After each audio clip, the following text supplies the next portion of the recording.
ayúdame, Señor, en esta mañana. Hay palabras que son muy atractivas de predicar por la revelación que contienen, porque abres el entendimiento, porque tienes una capacidad, Dios mío, de enseñarnos a través de la profundidad de tu palabra tantas cosas. Uno no se cansa de ver tantas lecciones, aún con un texto que lleva leyendo muchos años. Uno se da cuenta de la revelación preciosa que supone, Señor, un texto con otro, lo que aquí dice, que se compagina con lo que dijo allí. En los años las mismas palabras, las mismas cosas, los mismos pensamientos de Dios, la misma revelación, el mismo hilo conductor de tu palabra.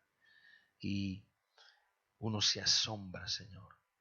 Pero hay palabras, Dios mío, que no son a veces muy atractivas de predicar, que no son las que nos gustarían y las que, Señor, uno dice, ay, qué bello, wow, qué mensaje tan bello, pero son a veces las más necesarias. A veces nos gusta el oro y la plata, pero a veces necesitamos la leña y necesitamos las cosas sencillas. A veces nos gusta una buena comida, pero a veces el pan y el agua alimenta tanto como la buena comida. Señor, hoy esta palabra tiene una trascendencia muy importante para este tiempo y posiblemente no es atractivo. No está ligada a pasajes atractivos que uno dice, wow, sino que tiene simplemente el aderezo de ser importante escucharla en este tiempo. Y por eso, por obediencia hablo y por obediencia, Señor Jesús, la predico en este día, en el nombre de Jesús. Amén. Cuando predicaba el jueves sobre el pasaje de Eliseo, uno puede ver tantas cosas bellas reveladas en esos pasajes, pero cuando te toca predicar otras cosas, entonces a veces no es sencillo y no es fácil, porque no se trata de lo que te gustaría predicar, sino de lo que tienes que predicar. Lucas capítulo 12. La semana pasada compartimos una instrucción y una introducción a esta palabra.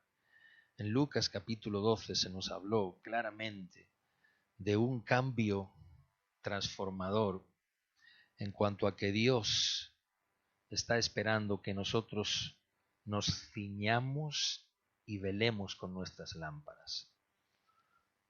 Las personas que estuvieron aquí y los que no estuvieron y la escucharon, la palabra, se acordaron de algo que tuve que mostrar, que a veces no es fácil ni bonito hacerlo, pero que es bueno que sepamos. Y es que ceñirse significa que en medio de esa túnica que los sirvientes llevaban, ellos se ponían un cinto de cuero o de tela enrollado y tomaban la parte trasera de su túnica, la subían hasta arriba y la metían por el cinto.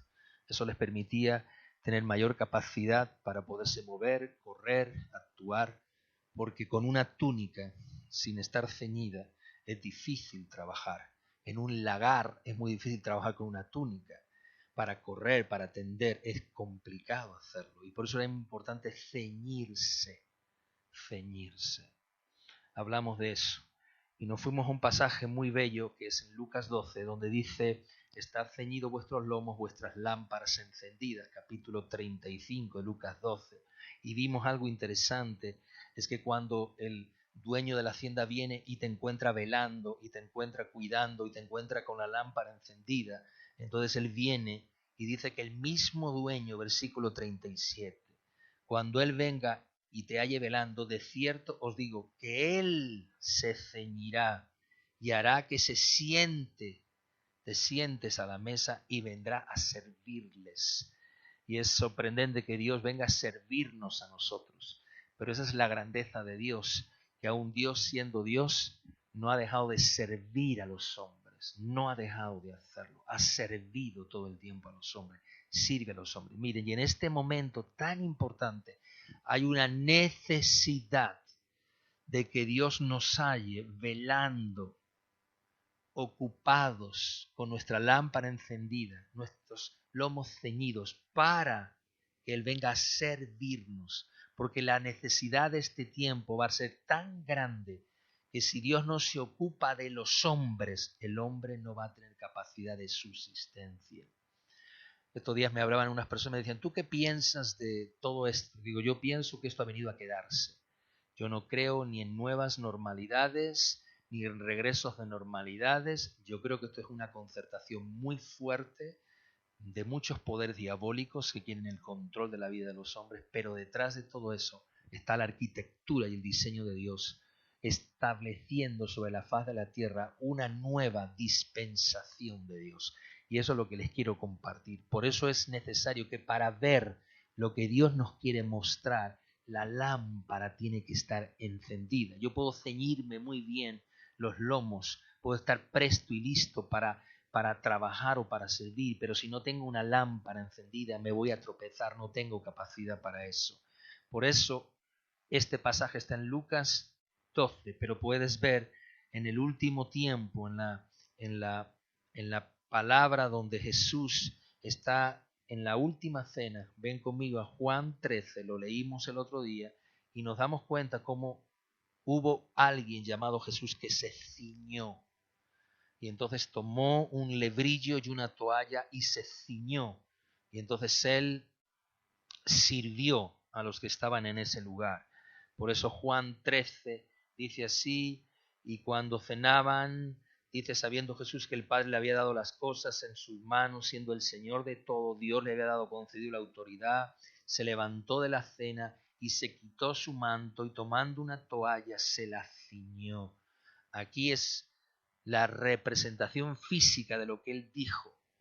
Él dijo que en una parábola vendría el día, Juan 13 del 2 al 4, en una parábola él vendría para servir a los que velaban y oraban.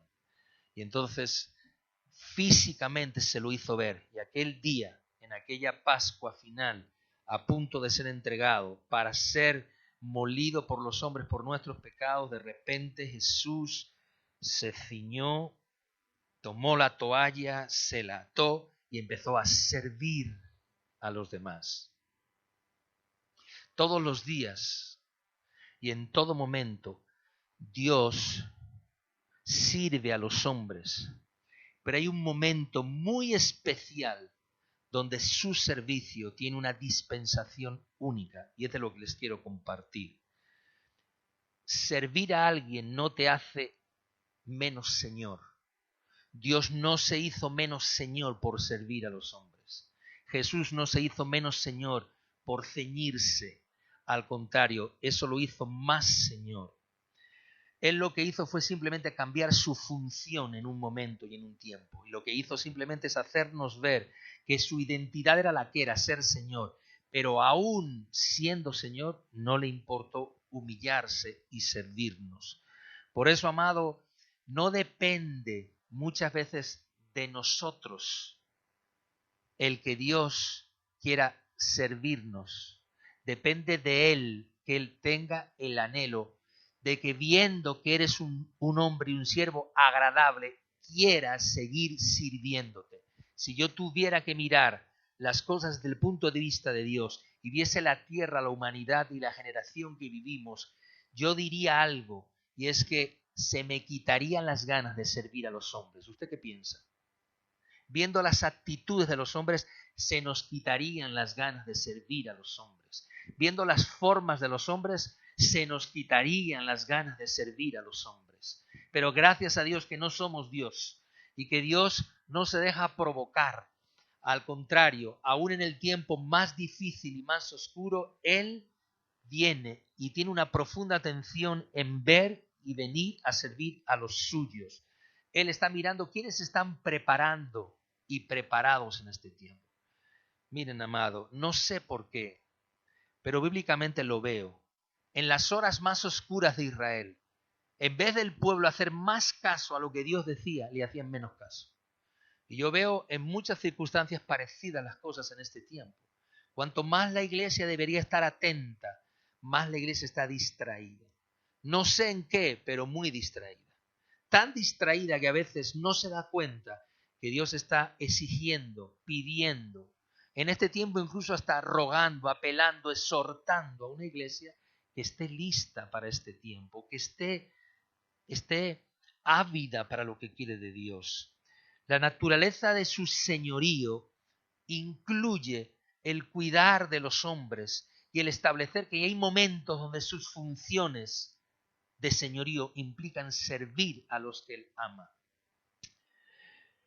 Dios dio su vida por todos, pero no va a dar la honra por todos. Te lo repito, Dios va a dar su vida por todos, lo hizo y la dio, pero no le va a dar la honra a todos. Sé fiel hasta la muerte y yo te daré la corona de la vida. O sea que no se trata solamente de ir al cielo, sino se trata del galardón de la honra de haber sido siervo fiel a Dios. Los límites de nuestras acciones son muy cotidianos y nosotros a veces hacemos muchas cosas conforme a lo cotidiano y a los horarios, pero Dios es especialista en hacer horas extras por los hombres. Y ahora estamos en una hora extra. Si los hombres mereciésemos el servicio de Dios, nunca lo obtendríamos. Si mereciésemos que Dios estuviera atento a nosotros, no lo estaría. Por eso Dios está en medio de un tiempo extra para hacer horas extras y va a tener que ceñirse mucho para servir a los santos en este tiempo.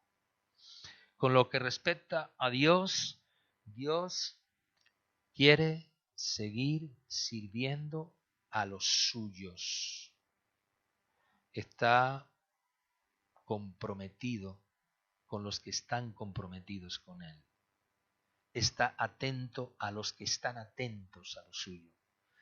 Está mirando a los que tienen corazón para ver. Hay una salvación para creer, pero hay una honra por velar y esperar. Tú tienes una salvación por la que puedes creer, pero Dios te llama también a una honra en este tiempo.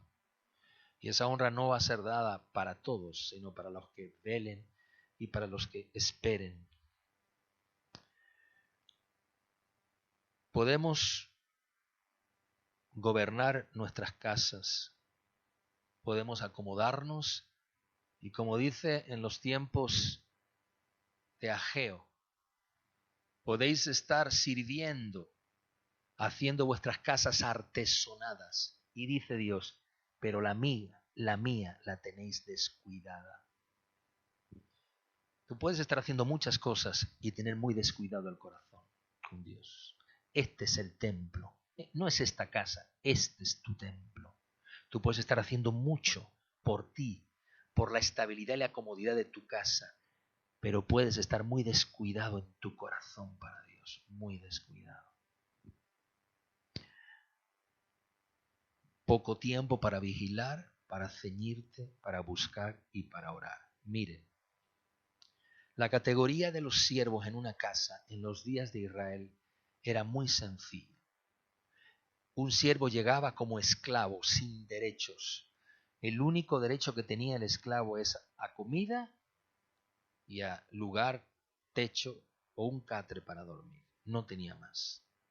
Conforme el esclavo, por su manera de servir y manera de actuar y sus actitudes eran buenas, el dueño lo llevaba a categoría de siervo. Primero era esclavo, después siervo. Los esclavos servían fuera de la casa, los siervos servían dentro de la casa. Y después, algunos siervos, como en los días de Abraham, eran considerados hasta hijos. Dice la Biblia que Abraham le dijo a Dios, no tengo hijos, ¿tendré que darle mi herencia a estos hijos nacidos en mi casa?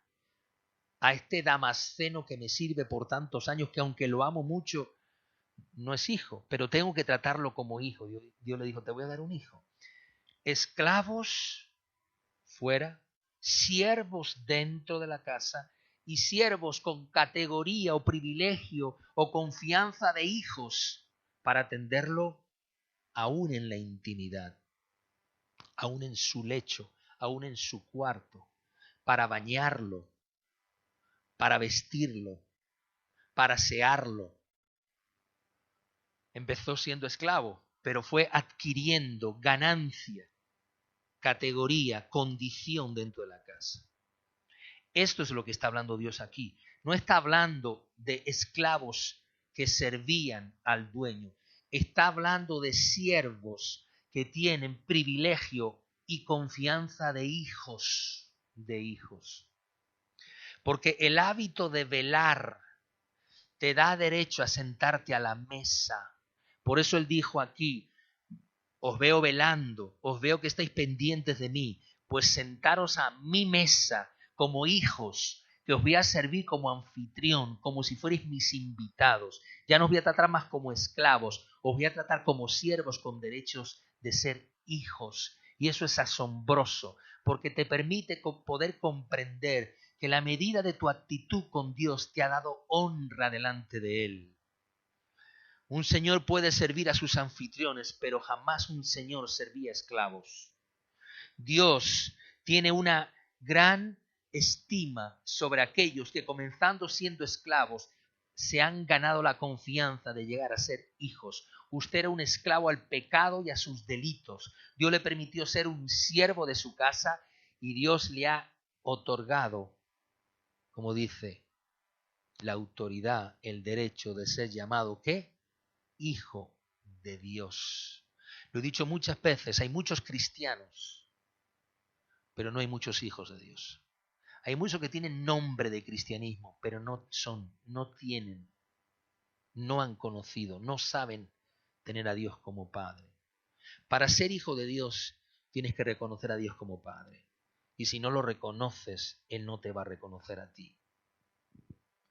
La gracia fue que llegamos a su casa. La honra más grande es que nos permitió servir dentro de su casa. Y el favor inmerecido es que nos hizo esclavos, siervos, como hijos. Sin velar por Dios, nunca tendremos el derecho de servir dentro de su casa. Tú puedes toda la vida estar en la casa de Dios y nunca haber estado con Él, porque te has ganado solamente el derecho de ser esclavo por cuanto sirves a regañadiente. Pero cuando el esclavo empieza a servir con gozo, con alegría a su Señor, el Señor, como a José, le entrega todas las cosas en su mano. José se ganó el derecho en casa de Potifar para que Potifar le entregase todas las cosas en su mano. Ahora piensa, tú entraste como esclavo a su reino. ¿En qué categoría tú estás? ¿Sigues sirviendo fuera o ya estás dentro de su casa? Porque para estar dentro de su casa los quehaceres son diferentes y son distintos. Sin velar, nunca, amado, serás servido por Dios. Sin, amado, correr el riesgo de estar atento a Él, jamás vas a tener la corona de su honra. Te digo más, sin velar, jamás ocuparás un lugar en la mesa. Jamás. Aderezas mesa delante de mí, en presencia. Eso es el dueño sentándote a la mesa. Eso es David cuando entendió que siendo un esclavo, siendo un pastor, Dios lo llevó a sentarse a la mesa. Ese es Mefibosé, se sentía un perro, pero Dios lo llevó a sentarse todos los días de su vida en la mesa de su Señor.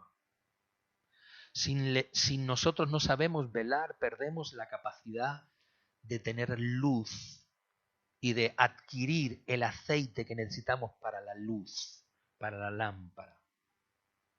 Fuimos esclavos, nos pagaron un precio muy alto en la cruz y Dios desea por encima de todo que lleguemos a ser siervos de su reino con derecho de ser hijo a la herencia. Espérame un momento. No te vayas tus pensamientos. Estamos llegando donde vamos a tener que llegar. Nosotros no éramos señores y aquel día, cuando Cristo antes de morir nos lavó los pies, nos lavó a todos y nos hizo señores por un momento.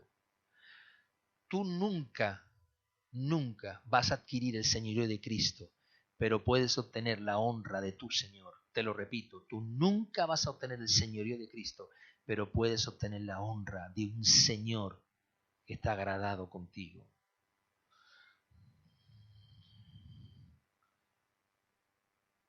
Si tú recibes a Dios y lo esperas con anhelo, en este tiempo Él te va a servir. Y te va a servir de muchas formas.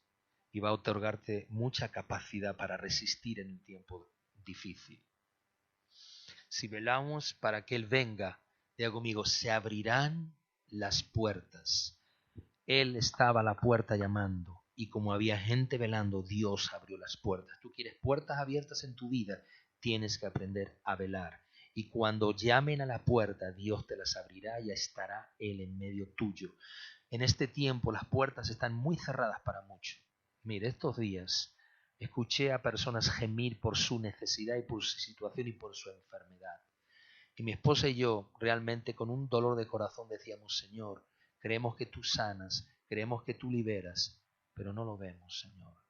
Y teníamos una congoja en el espíritu diciendo, ¿por qué no vemos las sanidades? ¿Por qué no vemos los milagros?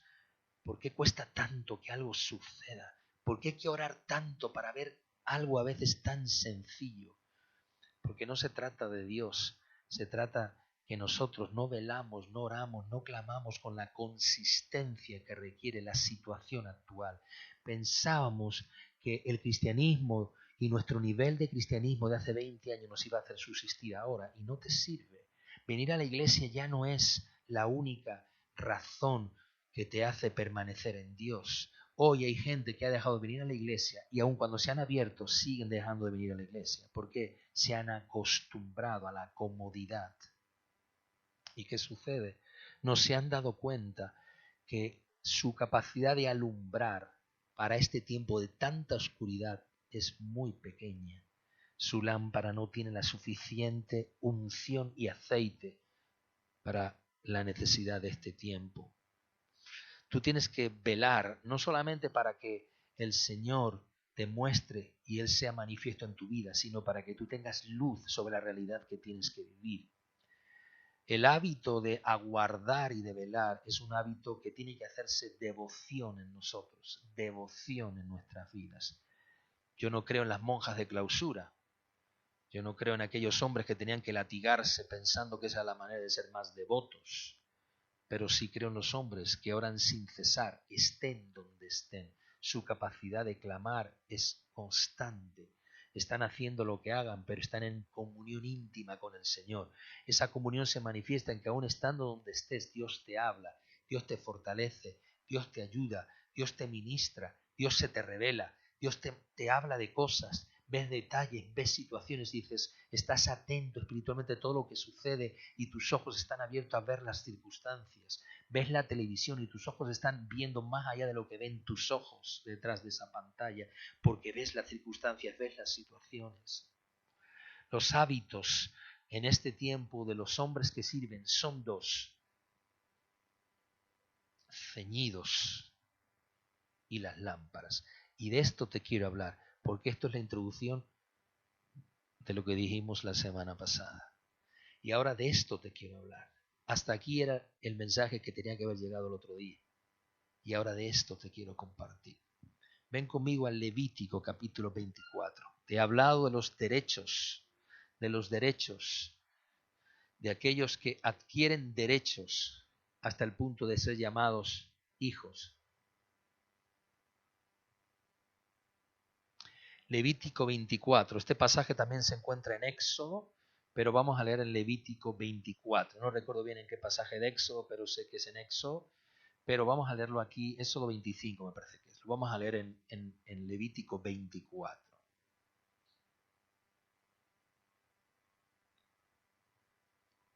Habló, versículo 1, habló Dios Jehová a Moisés diciendo, manda a los hijos de Israel que te traigan para el alumbrado, aceite puro de olivas machacadas, para hacer arder las lámparas continuamente. Levítico 24, 1 y 2 estamos leyendo.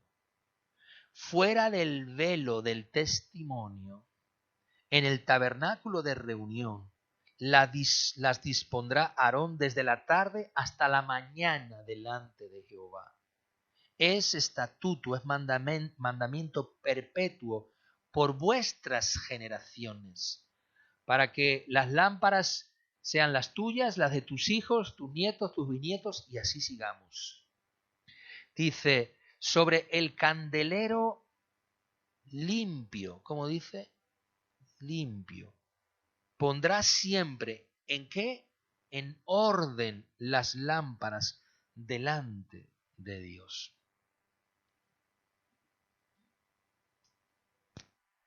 Mire esto. El esclavo era una antorcha viva fuera de la casa. Ya les dije a ustedes el otro día que los esclavos tomaban teas y eran antorchas vivas iluminando lo exterior y lo externo. Su trabajo era feo, difícil, porque esa era su misión. Gran parte de lo que hacían eran cuando venía el séquito, venía el Señor, a alumbrar.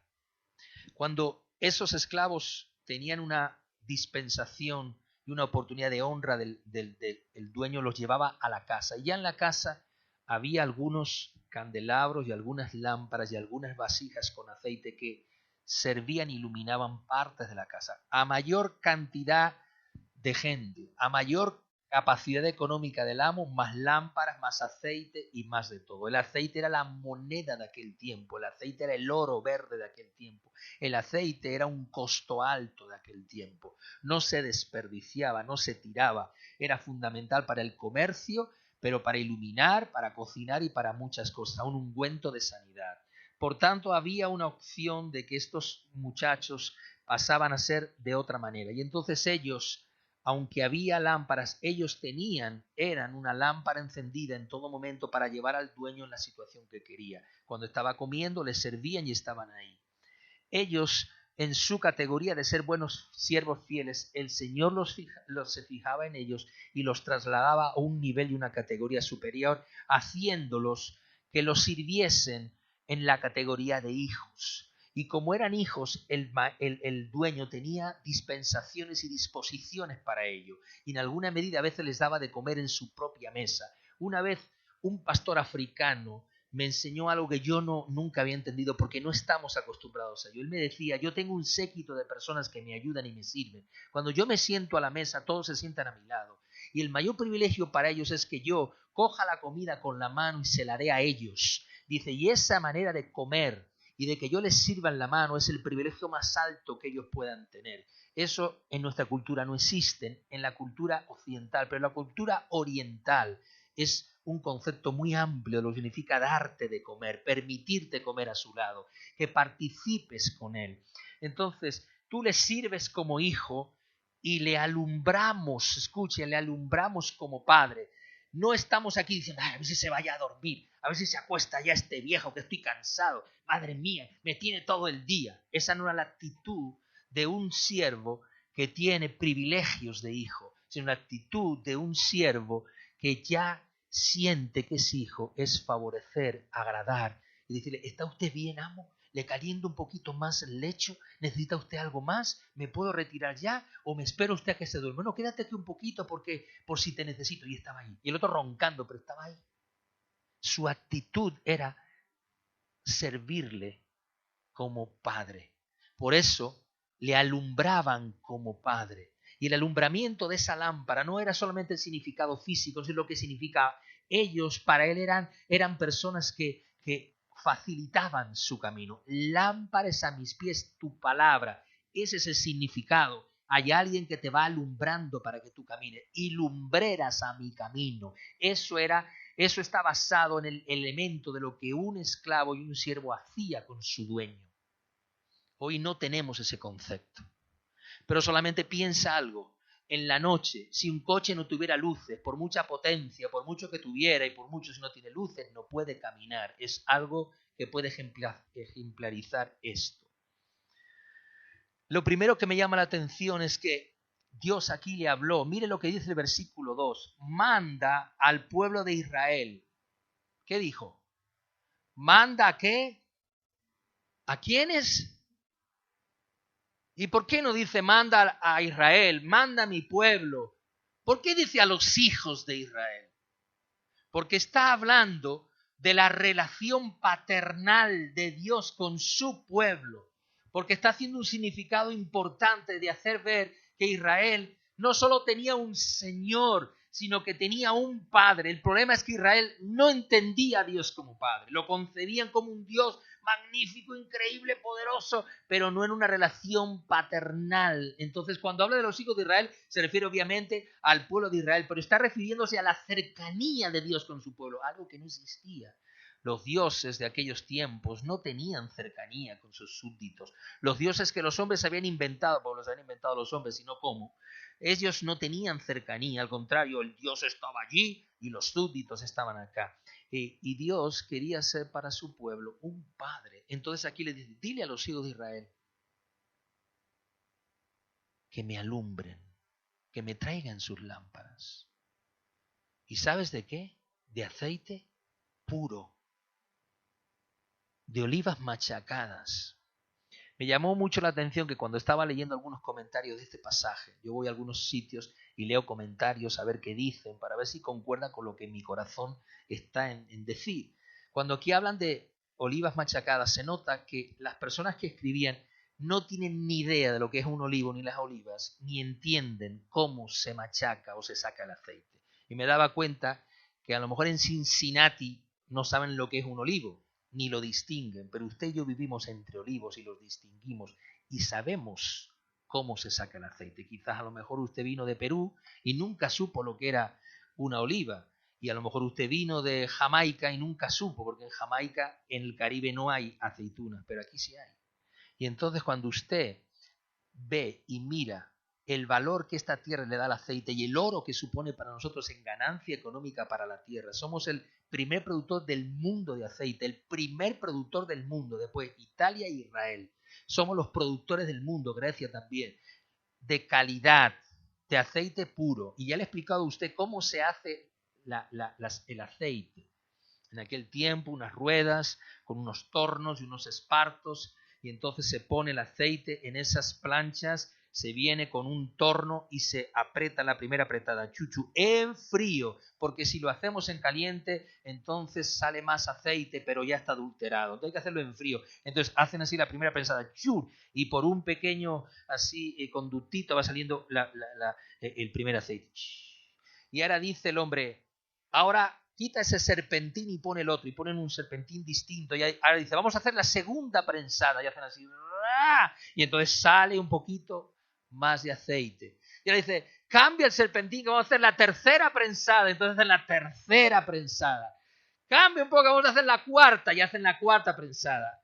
Primera prensada, aceite de oliva puro virgen, extra virgen. Aceite de oliva, segunda prensada. Aceite, tercera prensada. Aceite de orujo, que ya no hay nada, ya lo que es el hueso, por eso amarga.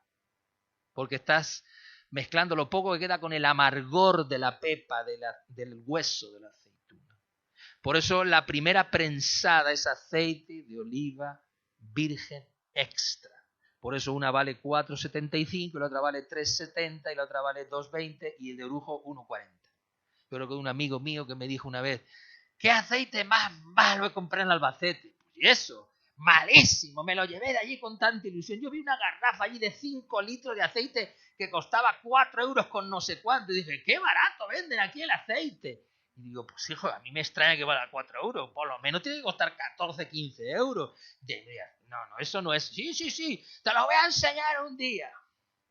Cuando luego leí lo que decía aceite de orujo, de la pepa, la última, pero claro, eso. Entonces dice, esto está amargo, esto está malo, esto no sirve, porque ese aceite se mezcla, no sirve en sí mismo, se necesita ser mezclado. Yo no soy experto en aceitunas, pero por lo menos las cogemos y sabemos lo que hacemos.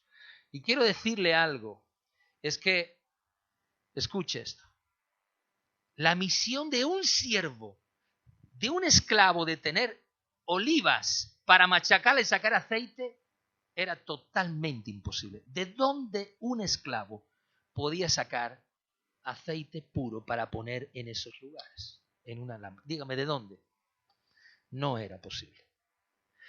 La única opción que un siervo tenía de poder obtener aceite para sus lámparas es participar de la cosecha del Padre, del dueño, del amo, de que en medio de la situación el amo tenía depósitos de aceite donde esos muchachos tenían las llaves para llegar y tomar la porción que se necesitaba para que las lámparas estuvieran encendidas. Por tanto, la porción del aceite venía de Dios, del Padre, del amo, del dueño. Un esclavo jamás tenía llaves, jamás pasaba. Por eso aquí está hablando de los hijos.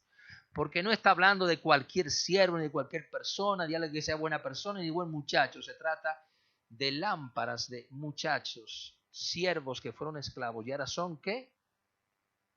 ¿Qué son? Hijos.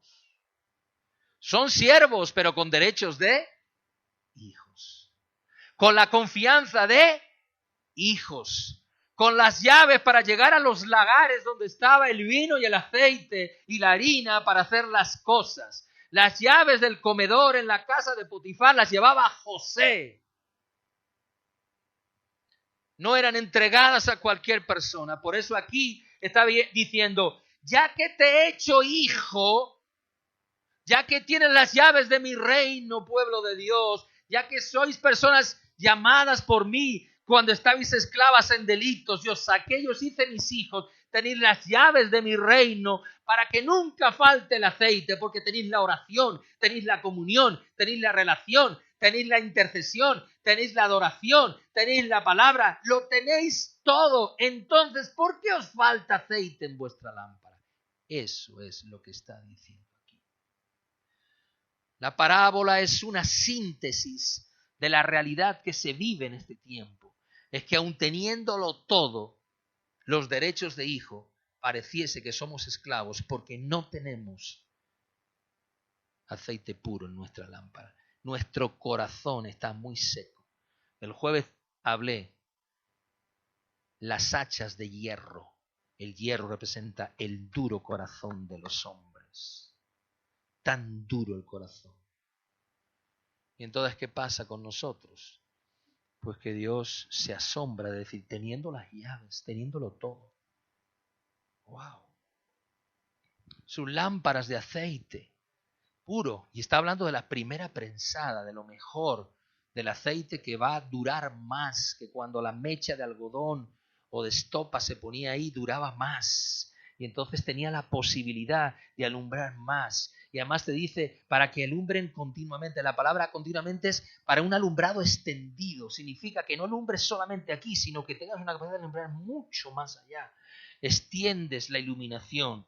La única fuente, escucha, de iluminación en el tabernáculo era la lámpara. Miren, el tabernáculo o el templo, el tabernáculo de Moisés tenía 3 partes, usted lo sabe. El atrio, el lugar santo y el lugar santísimo. Los hombres tenemos 3 partes, cuerpo, alma y espíritu. El atrio es el cuerpo, el alma el lugar santo, el lugar santísimo es el espíritu. Y miren, amado, los hombres hemos sido diseñados para ser personas que en nuestro cuerpo nunca tengamos luz. Nuestro cuerpo no tiene luz para nada, no hay espíritu, no hay nada sobrenatural, todos son sentidos, cosas que son las que se ven, las que se tocan, no hay fe en el cuerpo. Después tenemos un alma y tenemos una capacidad para, a través del alumbramiento de Dios en nuestra vida, se nos abra el entendimiento y podamos ver. Por eso la lámpara tiene que iluminar el alma del hombre. Y después, cuando ya el hombre sea santificado, cuando el hombre ya ha sido purificado, cuando el hombre ya ha sido lavado por su sangre, cuando el hombre ya conoce la palabra, ya su mente es la de Cristo, entonces tiene acceso a la presencia y a la relación real, profunda e íntima con Dios. Es una forma en 5 minutos de hablarte de una gran profundidad en lo que significa el tabernáculo. Pero el tabernáculo, escuche esto, tenía 3 grandes objetos. Uno era una mesa de 12 panes, otro era una mesa con el incensario donde había incienso, que significa adoración, y en otra mesa en medio de ellos estaba la lámpara. La lámpara es la única cosa, objeto que iluminaba todo el resto. Escucha, sin la función de la lámpara, las demás funciones son atropelladas. Si el sacerdote no tenía iluminación, ¿cómo iba a cambiar cada 7 días los panes? Si no tiene iluminación, ¿cómo iba a mantener encendido el incensario? Se podía tropezar, se podía caer. Era necesario, para lo que va a venir, para lo venidero del próximo tiempo. Dios está requiriendo hijos que tienen una capacidad de administrar correctamente la luz que han adquirido. La luz que tú tienes no es solamente para iluminarte a ti, sino para que iluminar que todo lo que es administrar su reino sirva para su propósito y su voluntad. Amado, estos son hijos que cumplen una función, y esa lámpara es la única función que tiene, es iluminar, es poner claridad en las cosas, es traer revelación para el tiempo de la dificultad. En el Antiguo Testamento, obtener aceite era muy costoso para los hombres de Israel. Era muy costoso. En el Nuevo Testamento, Jesús nos dio el acceso a través de su Espíritu a Dios. Y después de Jesús, el derramamiento de su aceite fue para toda carne. Escuchen, en el Antiguo Testamento solo unos pocos sacerdotes, profetas o reyes tenían un poquito de posibilidad de la unción de Dios, un poco de posibilidad de la presencia del Espíritu. En el Nuevo Testamento Jesús participó con todos, para que la palabra llegase a todos, iluminó para que la gente pudiera ver, los sirvió para que pudieran entender, les mostró la revelación de su reino y les hizo, mira, abran y entren a mi presencia. Sopló el Espíritu para que mirasen y para que viesen. Pero llegó Jesús, se fue y vino Pentecostés. El Espíritu de Dios fue derramado sobre toda carne en abundancia. Usted y yo. Y ahora yo le hago a usted una pregunta. Teniendo el Espíritu de Dios en nosotros, ¿cómo iluminamos tan poco? ¿Por qué hay tan poco de luz en nosotros? Estamos oscuros, estamos naturales, somos cada vez más naturales. Nuestras palabras no son espirituales, nuestros pensamientos son todo el tiempo hacia lo mismo, ganar, el dinero, el trabajo, esto. Todo el tiempo la palabra que se escucha en este tiempo es dinero, dinero, dinero, dinero, dinero, dinero. Perdóname, estoy asqueado de esta sociedad actual que solamente vive dinero, dinero, dinero, dinero. Pero no es el problema de la sociedad, es el problema de la iglesia. ¿Es un problema de aceite? No, ahora hay aceite en abundancia. Tú puedes ser lleno cada día de su presencia. Tú puedes poner tu lámpara y dejar que Él derrame su unción sobre ti. Tú puedes hacerlo. Dios y su iglesia posee todo el aceite, posee el arsenal, posee las llaves, lo posee todo. Tiene el lagar, tiene la almazara, tiene todo, lo tiene todo. No hay razón para caminar sin aceite, no hay razón. La única razón, ¿sabes cuál es? Hemos perdido el interés, estamos apáticos, fríos.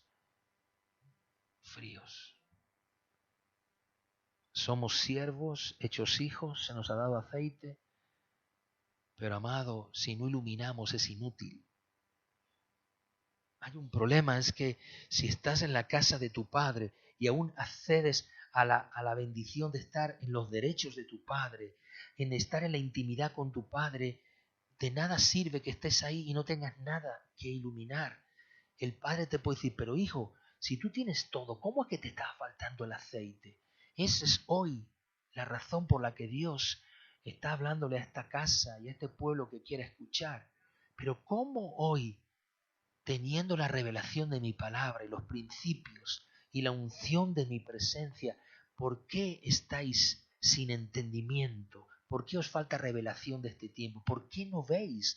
¿Por qué no percibís? ¿Por qué no sois entendidos en los tiempos? ¿Dónde están los hijos de Isaacar entendidos en los tiempos? Créame, yo me pongo a mirar predicaciones y predicaciones esperando que haya menos 7, 8, 10, 20 voces proféticas en el mundo que me digan, cuidado, aquí Dios dice esto, dice, no las encuentro. La luz de la iglesia hoy es muy tenue. Nos sacaron de la iglesia, de los templos, y nos hemos como que si fuese solo la iglesia lo más importante, el templo, el templo. La lámpara de un hijo que tiene condición y tiene continuidad. Esa luz que agrada, esa luz que beneficia, esa vistosidad, esa utilidad. El candelabro era de oro puro, pero de nada sirve un candelabro de oro puro si no ilumina. ¿Para qué quieres tener un gran vaso en tu casa? Una copa de cristal de Arques o de cristal de Bohemia. Yo estuve hace algunos años en Checoslovaquia, lo que hoy es la República Checa, y fuimos a algunas casas donde había cristal de Bohemia, todo ahí en las cristalerías y se veía fino, que le hacían así, clean, y tiene un sonido especial. ¿De qué sirve cristal de Bohemia si no puedes beber en él? ¿De qué sirve una copa muy buena si no tienes agua? ¿A ti qué te importa qué copa te dan en un desierto si lo que importante no es la copa, sino lo que contiene? Entonces, la lámpara tiene sentido cuando tiene utilidad, no cuando tiene vistosidad. El cristianismo de hoy es un cristianismo vistoso, pero no útil. Nuestro cristianismo ha sido simplemente el buscar aquellas cosas que son bonitas, que son buenas, que se ven bonito, pero no en la utilidad de lo que se necesita para este tiempo. ¿Usted cree que este es el tiempo de hacer congresos? ¿Usted cree que este es el tiempo hoy de hacer grandes eventos? ¿Usted cree que este es el momento de hacer cosas que no tocan, que no pegan? ¿Usted cree que este es el tiempo de decir, ay, pues me enfado, no me gusta, pues me voy? ¿Tú crees que este es el tiempo de esto? ¿Este es el tiempo de niñerías, de insensateces, inmadureces? ¿Tú crees que este es el tiempo, este tiempo donde la vida es así? Cuando yo veo a mi hermana llorar por su hermano, que en un mes se murió, en un mes, y lo veo llorar, la veo llorar todavía. Y la siento y digo, Dios mío, es que se le fue en un mes. Somos insensatos, amado, muy insensatos, porque es que hay cosas que no tocan. No pega esto, no pega, hay cosas que ya no pegan, no podemos estar haciendo. No, que no me gusta, no que me enfade, no que este no, ya te me dijo, y el otro no me dijo. Insensateces, necedades de niños, juegos de muñequitos. ¿Cree que en este tiempo podemos estar enfadados, enojados, y no me gusta, que el pastor no me gusta, a mí no? Pero ¿tú crees que estamos en esto? ¿Tú crees que podemos simplemente, amado, hacer un cristianismo vistoso? No. ¿Qué vistosidad necesitamos hoy? Necesitamos luz. ¿Usted no cree que necesita luz? ¿Sabe la gente que a mí me llama a veces, pastor, usted se va, me llaman, no de aquí solo, de muchos, usted se va a vacunar, ¿qué piensa de esto? ¿Qué piensa de aquello? Y me es difícil hablar, porque a veces digo, bueno, mire hermano, yo te quiero dar mi opinión, lo que yo siento, esto, pero ya eres tú.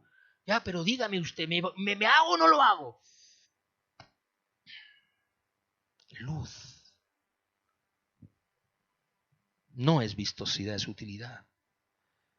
Si abundamos en la vida de Dios, abundará la luz. Con escasez de vida de Dios, habrá escasez de luz.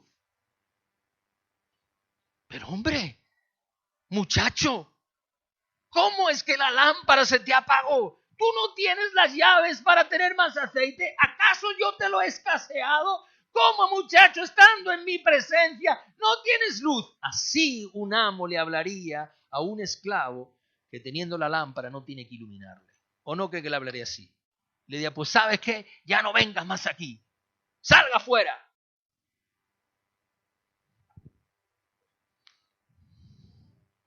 Las lámparas están al servicio del dueño de la casa. Y la luz determina cuánto Dios te va a usar. Recuerda esto, la luz en este tiempo va a determinar cuántas puertas se te van a abrir, a qué nivel vas a llegar, cuál es la intimidad profunda a la que vas a obtener, cuál es la revelación y la luz que vas a tener en el próximo tiempo. El nivel del aceite en tu lámpara. La lámpara, amado, es un elemento silencioso. Porque la lámpara no hace ruido. Bueno, el pequeño ruido del quemar. La lámpara no hace ruido. Porque la santidad no hace ruido, se ve. Y cada vez es más notorio quiénes son santos y quiénes no lo son. Quienes están ocupados en las cosas naturales y quienes están ocupados en las cosas espirituales. Quienes están preocupados en si hoy van a comer, en si van a tener, en si hoy mamá dame para esto, mamá dame para esto otro, en que mamá yo quiero la Nintendo, yo quiero la última 7 móvil 7.4.4. O están preocupados de algo mucho más allá que todo eso. La lámpara es silenciosa, pero es como la santidad, se percibe, se percibe. Y cuando no hay santidad, se percibe que no la hay. Pero cuando hay gente santa, se percibe lo que es santo. La gente hoy que está preocupada en las cosas que no tienen sentido es porque realmente andan en muy pequeño nivel de luz. Su luz es muy escasa en todo lo que hacen. Mira, el tabernáculo de reunión, del testimonio, que el testimonio significa del pacto, de la relación de Dios con el hombre. El tabernáculo es una representación, escucha, del hombre y Dios habitando en el hombre. El tabernáculo representa a Dios y todo lo que tú ves en el tabernáculo, al hombre, todo lo que ves en el tabernáculo representa al Hijo del Hombre, haciéndose hombre para que nosotros pudiéramos llegar a Dios. Cada una de esas partes revela el ser humano y las cosas de nosotros. Y el tabernáculo como morada de Dios es la obra prevista de Dios para nosotros. Vuelvo a repetirte, el atrio es para el esclavo. El lugar santo es para el siervo y el siervo con derecho a hijo es para el lugar santísimo. ¿Tú quieres ser esclavo? Continúa en la luz que posees. Está bien. Nadie te va a exigir nada. Nadie te va a exigir que tengas aceite. Te lo tienen que proveer para que tú tengas tu lámpara. Solo te van a dejar que seas un escaparate en la obra de Dios. Ahí. 47.000 horas de tu vida haciendo esto. Se me acaba el aceite, ya te traemos. Estatuas en el propósito de Dios. Después puede ser que tengas una gran oportunidad de pasar a ser su hijo. Primero siervo y después su hijo. Pero amado, cuando tú llegas y adquieres, te das cuenta que el propósito de Dios, la manifestación del propósito de Dios es hacer del hombre su morada, la morada donde Dios habite. La lámpara es una revelación de la verdad. 3 cosas son básicas en este tiempo. Si quieres te las anotas, si no después lo recuerdas y las vuelves a escuchar. De hecho, yo mando la predicación no para que haya más rating. Y aquí para que la gente diga, se ha reproducido 80.000 millones de veces. No, lo hago para que la predicación la volvamos a escuchar, porque es importante a veces volver a retener. A veces yo mismo escucho las predicaciones que yo personalmente predico y digo, anda, pues esto, yo dije esto. A veces hasta me doy cuenta que he dicho cosas que no había pensado. Y después digo, anda esto, vaya. Y te digo más, me abre el entendimiento para seguir teniendo más. Así que tienes una oportunidad para eso. Y miren, la luz, la lámpara, lo primero que hace en nuestras vidas, la presencia, el Espíritu de Dios, la manifestación de Dios en nosotros, el derramamiento de su unción, de su gracia, de su aceite, lo primero que hace es que nos revela quiénes somos. ¿Quiénes somos? Porque somos muy egocéntricos. No, y Dios te dice, no, te voy a manifestar quién tú eres, para que sepan quién tú eres. La primera revelación de toda lámpara es que revela quién tú eres, porque cuando tú te iluminas, te ves.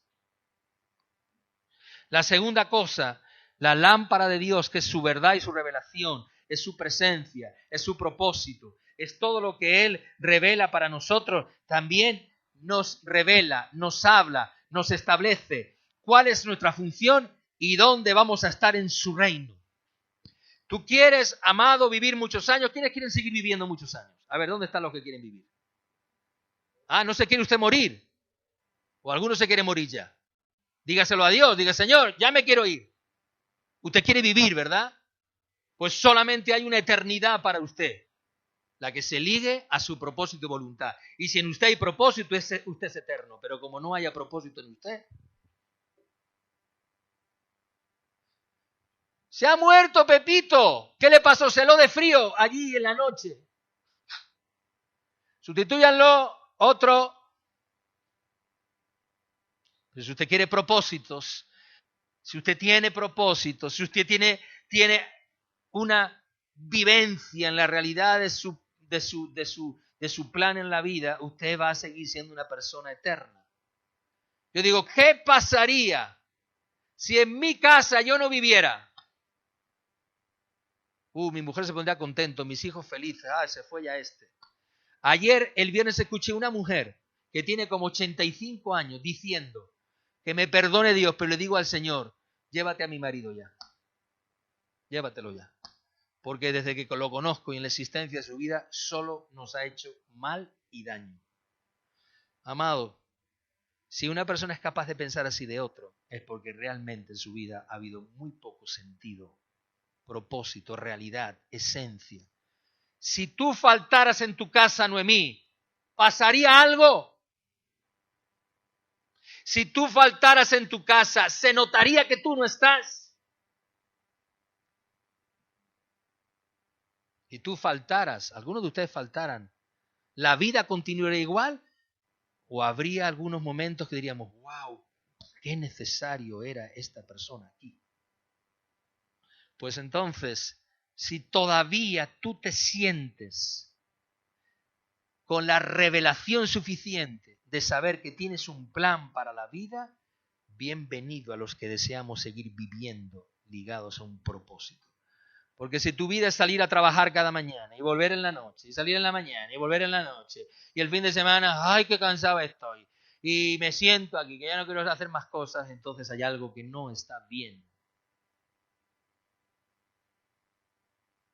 La verdad, la lámpara, revela quiénes somos, revela si realmente somos útiles a su propósito y sobre todo revela la verdad de la condición de la humanidad. Miren, esto ha venido a quedarse con nosotros. Esto no se va a ir. La gripe lleva no sé cuántos años en el mundo y no se ha ido nunca, porque son virus altamente contagiadores y contagiables. Entonces, no se va a ir. Esto ha sido liberado de una forma precoz y por eso, ¿sabe usted por qué hay menos mortandad hoy? No porque el virus sea menos bueno o menos malo, sino porque ahora sabemos algunas más cosas que antes no sabíamos. Cómo atacarlo, cómo defendernos, como con la heparina y con las corticoides y con tal medicina y con tal... Entonces tenemos más medios, hay más respiradores y generamos una posibilidad de poder contrarrestar. El virus es igual de malo y lo va a seguir siendo de aquí a 25.000 años, porque el virus es virus y esa es su función, ser malo, malo y malo. Pero tenemos la posibilidad, la gripe antes mataba hace 25 años, ahora no mata. Algunas sí, otras no, pero la mayoría no mata. El problema está, esto es lo que le quiero explicar, en que tengamos entendimiento en saber que no se trata solamente de un bichito que se reproduce mucho, que parece una coronita. No, se trata de entender que Dios está estableciendo un tiempo y unas condiciones para que Él venga por segunda vez a la tierra. Esto se trata de las condiciones de Dios para regresar. Y las condiciones de Dios para regresar para nosotros no es preocuparme por la medicina, ni por la pandemia, ni por la situación del virus, si me van a vacunar mañana. Hay gente muy preocupada que llegue el año 60 para empezar a vacunar y otros el 61. Pues que el mío que me lo sigan pasando, que no pasa nada. Tranquilo, le cedo de momento mi sitio al que quiera. Porque la intención, amado, que a mí Dios me hace ver de este tiempo es que estoy preparando mi vida para que Dios venga sobre la faz. Él está preparando a la iglesia para facilitarle que Él venga. Esa es la situación actual. El resto es simplemente fijarnos en lo natural. En aquel tiempo ves en la Biblia que, amado, la situación eran los babilonios matando a judíos, pero nadie podía poder comprender que delante de todo eso hay un propósito de Dios. Y tú ves cosas, pero esas son las cosas que Dios usa para que su voluntad y su propósito se cumplan. Por tanto, la revelación, amado, que te da la lámpara, la revelación que te da el Espíritu de Dios en medio de tanta oscuridad, hace que un día, en este tiempo como este, y más que nunca como este, Dios se aparezca a nosotros, nos sirva, nos abra los ojos, nos haga entender, ¿sabes qué? Yo mandé esto a la tierra para paralizar esto y paralizar esto. Mire, te voy a dar un dato simplemente. Un dato simplemente. En un año que se han paralizado bosques, que no ha ido la gente a las playas, que no ha ido la gente a la naturaleza, el 25% de los ríos se han quitado su polución. Las tortugas que se aparean en las playas han multiplicado al 100% su multiplicación. Los animales, las plantas, todo, la naturaleza. Ha bajado los niveles de anhídrido carbónico, ha bajado los niveles de polución, ha bajado los niveles de contaminación. ¿Simplemente con qué? Con un año que los hombres hemos dejado de hacer las porquerías que hacíamos. Porque las porquerías que hacíamos no eran solo físicas, eran porquerías como de pecado. Y las porqueritas del pecado contaminan no solo lo físico, sino los ambientes. Miren, te voy a decir algo que creo con todo mi corazón. Como estoy viendo llover este año, en abril, y en estos 2 meses que llevamos, digo, Dios mío, ¿cómo se nota que no ha habido idolatría por 2 años en mi nación? Y es el producto de eso, amado. Pero nosotros estamos viendo, ¡ay, que no hay Semana Santa! ¡Ay, que no hay vacaciones! ¡Ay, que están cerrados los hoteles! ¡Ay, que no vamos a la playa! Pero si eso no es de lo que se trata, si de lo que se trata es que Dios está interviniendo, preparándolo todo. ¿Para qué? Para su segunda venida. Es que eso es, de eso se trata. No se trata de solamente un asunto sanitario, se trata de Dios interviniendo en la tierra, usándolo todo para que al final lo veamos descender, lo veamos de nuevo. Y entonces, si yo estoy listo y estoy preparado, cuando llame a la puerta, veré que Él está aquí. A lo mejor lo podemos ver, Dios quiera que sí. Desconocemos en gran manera todas estas cosas. ¿Cuántas cosas no parecen tener sentido hasta que Dios realmente nos las hace ver? ¿Cuántas cosas parecen no tener sentido hasta que Dios te hace ver? ¿Te acuerdas aquello que te pasó? Te pasó por esto de ahora. ¿Cuántas cosas? Aquella noche Jesús fue una lámpara encendida, se puso de rodillas y iluminó. En Pentecostés, ¿qué es lo que pasó en Pentecostés? Vino la presencia y ¿qué se encendió? ¿Qué dice que habían? Dice que había llamas de fuego. Ellos eran la lámpara encendida.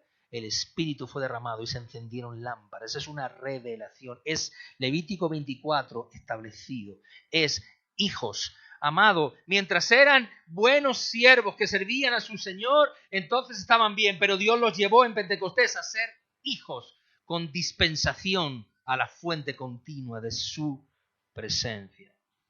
Dios supo ver la utilidad en aquella lámpara y la pureza del corazón de aquella gente. 2 cosas, te termino aquí. 1, los 2 elementos al lado de la lámpara son la palabra, el pan, Jesús, su persona, su palabra y la adoración, la relación. Mire, la adoración es el termómetro de nuestra relación con Dios.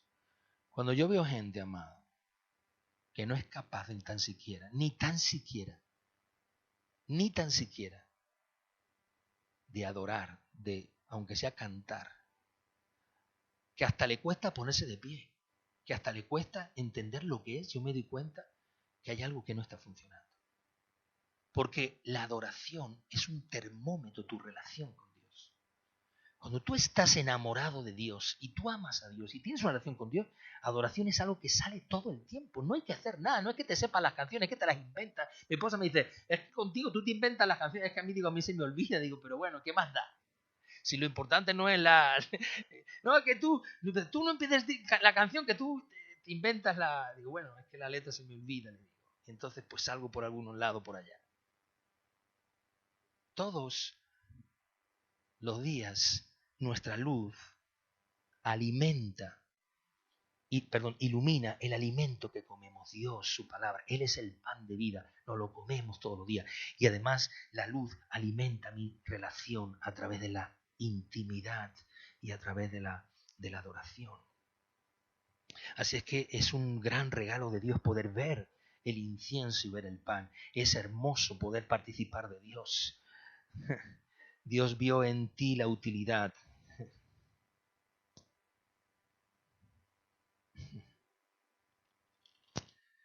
Te dejo los últimos pensamientos. Ya te he dicho dos cosas, ahora viene la segunda. Tengo que leer estos pensamientos, porque vinieron de una forma muy sobrenatural ayer cuando estaba compartiéndolos. La motivación profética de este tiempo es iluminar sobre algo que todavía no ha sucedido. Lo que ha pasado ya lo hemos visto, pero hoy la iluminación profética a través de la unción del Espíritu de Dios es para iluminar las cosas que todavía no han sucedido. Y Dios desea servirnos, revelárnoslas. Él quiere que comamos de su revelación, que bebamos de su presencia. Pan y agua. Yo soy el pan de vida, yo soy el que quito la sed, el pozo de Belén, el pozo de Jacob, ahí bebiendo. La revelación y motivación profética en este tiempo es que Dios nos va a iluminar sobre algo que todavía no ha sucedido. Él quiere iluminarnos antes de que suceda, para que estemos preparados para lo que va a suceder. Esto es como tú en tu casa, cuando resulta que se va la luz y tú no sabes que se fue y no tienes velas. Tienes que salir corriendo y a lo mejor ya no hay. El otro día, cuando el incendio de la casa, del edificio de mi suegra en un séptimo, la pobrecita sola, todos salieron como conejos, dejaron a la viejita allí, todos como conejos saltaron y dejaron a la pobre viejita arriba en un séptimo, sin valerse sobre sí misma. Y cuando llegamos ahí no había luz y lleno de humo y todo. En la condición. Dice mi esposa, ¿y ahora cómo hacemos? Vamos a comprar velas. Entonces un séptimo, bajar del séptimo y subir del séptimo, sin ascensor, a comprar velas. Y cuando llegaron a la tienda de comprar, dice, no, ya han ido viniendo, ya han ido viniendo. ¿Y si tal no hallamos velas? Ese es el sentido. Que, amado, una cosa es que Dios nos haga ver las cosas en el momento que pasan y otra es que nos ilumine antes de que suceda. Pero, amado, te aseguro que la iluminación no va a ser. ¿Va a ser aquí? Aquí. Aquí. Es aquí donde Él revela. No es ahí, es aquí donde Él revela. Es gracia para las citas futuras.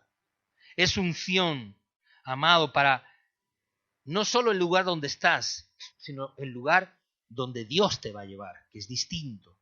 No solamente la iluminación para lo que estás viviendo hoy, sino lo que va a pasar mañana, donde va a llevarte Dios mañana. Sin Dios no te puedes mover. Pero si te mueves, que sea porque Dios te mueva. Para que Dios te permita ver lo que está por venir.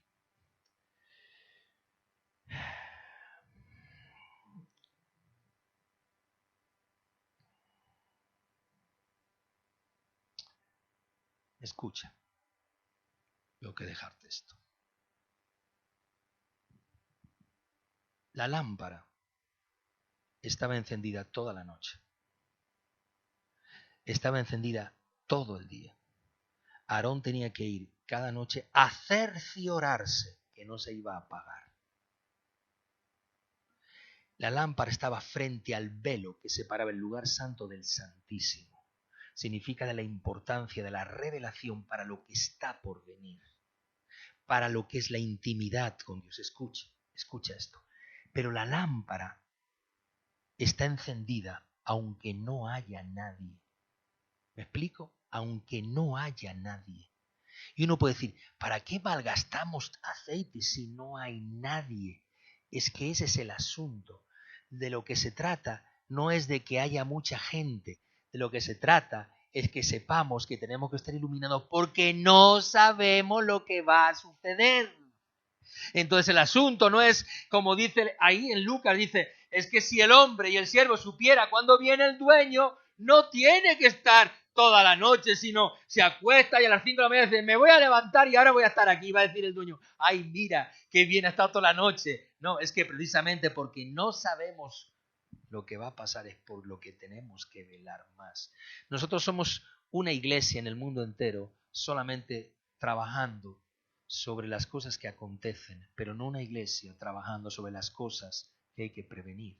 Nosotros somos de medicina curativa, pero no de medicina preventiva. La mayor situación de la iglesia hoy no es salir corriendo cuando las cosas se ponen mal, sino saber cuándo hay que correr porque sabemos que las cosas se van a poner mal. Una cosa es que tú sepas lo que va a pasar y tienes la capacidad de prevenirlo, y otra cosa es como no tienes luz, no tienes nunca capacidad de ver las cosas que van a pasar. ¿Tú sabes lo que va a pasar en un tiempo? Pues entonces vela para que Dios no lo revele. Algo muy maravilloso que le sucedió a Abraham, que era amigo de Dios, es que Dios le dijo, no podemos ocultarle a Abraham las cosas que han de acontecer. Pero eso no se lo dijo a todos, ¿se lo dijo a quién? A Abraham. Abraham. Puedes pensar que tu luz no se aprecia y no se aprovecha, pero Dios sabe que estará allí cuando la necesite. Puede ser que tú pienses que lo que tú oras, ¿qué hago yo aquí orando solo? ¿Y qué hago yo aquí velando? ¿Y qué hago yo orando en las mañanas aquí? Un grupo de personas, ¿para qué? Jolines, pues yo no veo que nadie haga eso. Puede ser que tú pienses que tu luz no sirve, pero Dios sabe que estás ahí cuando Él lo necesite. Una lámpara puede encender otra lámpara, pero una lámpara nunca tiene la capacidad de proveer aceite para la otra. Yo te puedo encender a ti, pero si tú no te provees de una relación, si tú no te provees del aceite, no podrás amar. Yo te puedo encender, animarte. Yo animo a la gente, pero ¿por qué no te conectas? ¿Por qué no vienes? ¿Por qué no estás? Hermano, pero si no hace falta, si simplemente haces esto, si no, es que no quiero que me vean, si no te tienen que ver, pon ahí el circulito y no te va a ver nadie el trasero, no te preocupes si estás en pijama o estás en bañador, no te preocupes. Ya, es que no sé, sabemos lo que queremos. Para algunas cosas sí sabemos. El otro día está una persona y dice, ¿usted me sabe decir no sé qué? No, no sé. Dice, ¿sabe usted lo de las claves del banco? Sí, eso sí, lo del banco sí me lo sé. Ah, eso sí te la sabes, ¿a que sí? Acá manejar la pensión y saber si te llegó la cuota, no te llegó, a que eso sí te lo sabes manejar. Otras cosas no, ¿verdad? Otras, no, yo eso no sé, yo es que eso no sé. ¿Y la cuenta al banco por el internet te la sabes manejar? Ah, pasa que sí, eso sí a que sí, a que cuando se trata de bolsillos sí sabemos mucho. Ah, sabemos lo que queremos, amado. Y simplemente se trata de tener intención con Dios. Se trata simplemente de que yo te puedo, amado, encender, pero si tú no eres el que tomas por ti mismo, la decisión es muy difícil. La última frase. No te fijes en cuánto fue los costos de la presión que sufriste para tener aceite, sino del propósito por el que lo soportaste. Cuando Dios me dio esta frase, me miré a mí mismo en tantos años soportando tanta presión, tanta injuria, tanta mentira, tanta carnalidad. tanta excusa para que la gente haga lo que le da la gana. Porque es excusa para hacerte lo que te da la gana. Porque como no te gusta que te digo las cosas, entonces haces lo que te da la gana. Y yo pensaba, Dios mío, tanto ha costado la presión para conseguir un poco de aceite. No crean que tengo mucho, pero bueno, un poquito ahí. Un poquito, una botellita chiquita me queda todavía. Un poquito, para seguir un poquito más. A ver si podemos conseguir un poquito más de aceite. Tanto ha costado. Y si me fijo en la presión de lo que ha costado el aceite en nuestras vidas, puede ser que te desanimes porque dices, madre mía, para conseguir esto, todo lo que ha habido que presionar. Fíjate más bien en el propósito por el que al final esto tienes que soportar. Porque al final esta presión servirá para algo. Cuando yo veo la presión financiera de esta casa por tantos y tantos, yo veo a la gente, muchos lugares, iglesias, como la que tan felices, tan lindos, tan sencillos. No tienen ninguna preocupación absolutamente de nada. Sencillo. Y cuando yo veo que empieza el 1 de mes, ¿cuándo es el 1 de mes? El lunes, sábado. Sábado es 1 de mayo. Sí. Dios mío santo, ya empezamos otra vez. Y ya empezamos otra vez. Dios mío, ayúdanos. Y cuando miro la presión de todas estas cosas, Dios mío, cuánta presión. ¿Cuánto, Señor, para sacar un poco de aceite? ¿Cuánto vamos, siervo? Venga, vamos a orar, venga, busquemos a Dios. El martes estábamos en casa a las 5, yo desde antes preparo la adoración, las cosas, me pongo ahí, bueno, Señor, y aquí, allá, y ya había terminado 5:15, digo, Señor, ¿para qué voy a esperar a las 6? Vamos a poner adoración, quien quiera que se une, quien no, pues. Y empezamos a las 5:30 la adoración. Digo, bueno, Señor, si total, ¿qué más da? Empecemos a adorar a Dios. Y tanto cuesta para conseguir una pequeña gota de aceite. Y si me quedo mirando el costo de cuánto cuesta el aceite, entonces me pierdo del propósito por el cual estoy pasando esto. Así es que quiero mirar, oh Dios, el propósito por el que soporto este tiempo. Quiero examinar contigo que merecerá la pena. ¿O prefieres esto? ¿Dónde prefieres ser siervo? ¿Quieres quedarte o quieres ser servido? Tú nos servirás, oh Dios. Señor, perdóname cuando los costos y el precio pagado, Padre, por obtener aceite son tan fuertes que uno mismo piensa que ya no puede más. Y de repente uno se da cuenta que al final el propósito es darnos cuenta cuál es la razón de esa presión, cuál es la razón de por qué tengo que soportarlo. Porque cada tiempo tiene un precio y cada situación obtiene una presión y cada regalo exige un costo, pero llegará un tiempo donde no habrá más presión porque habremos obtenido el propósito. Di conmigo, yo quiero fijarme en este tiempo el costo de lo que ha costado todo esto.